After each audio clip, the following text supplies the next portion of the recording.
Taigi kišo aš rankas į šaltą vandenį, tegu dvaro mergos plūkasi.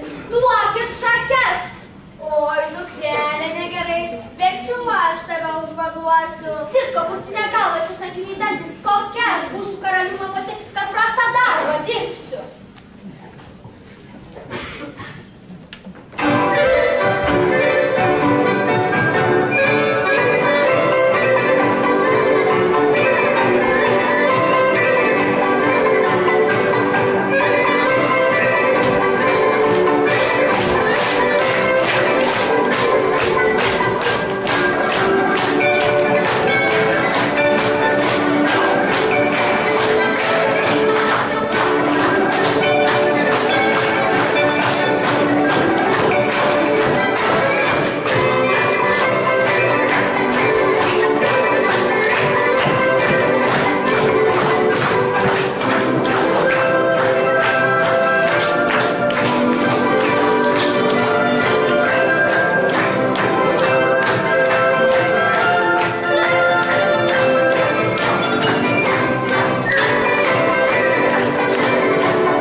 Oi.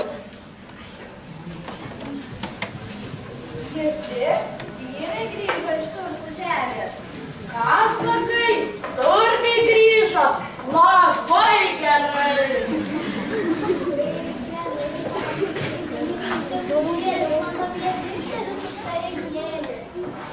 O kur diržas apsulėtas?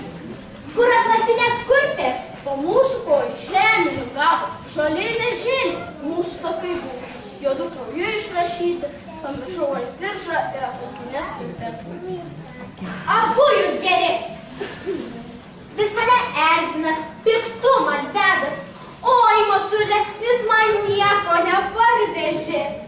O ir tu gera, pavožiam tave po kubilu. Ko išlidai ant mūsų galvos, ko nusekei šį margą dvarą. Išnykite būt pagreičiausiai. Jums čia ne vieta, jūs abu visočiai baguliniai. O mano dukrelė bus karaliūno pati.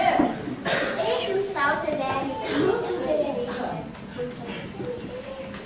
Palaukit, aš pasitarsiu su išmintingoju karališku. Tėvai, girdi, yra dvi marčios, viena tikra, kita netikra. Katrą išsirinkti. Ką sakai? Yra dvi tikros marčios. Labai gerai.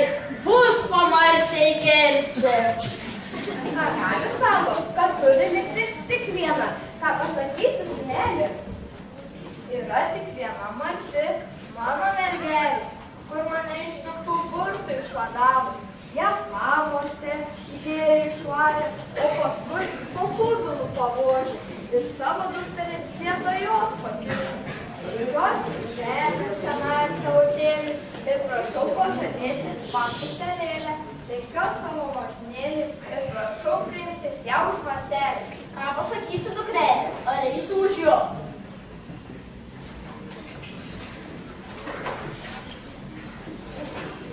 Kaip atlyginti kitiems žmonėms už martelės skriaudą, pažiūrėsim, ką pasakys išmintingasis karalius. Tėvai, girdi, pamotė ir jos dukrė mūsų marčią po kubilų pavožė. Kaip jas nubausti? Ką sakai? Graži kaip rožė. Labai gerai.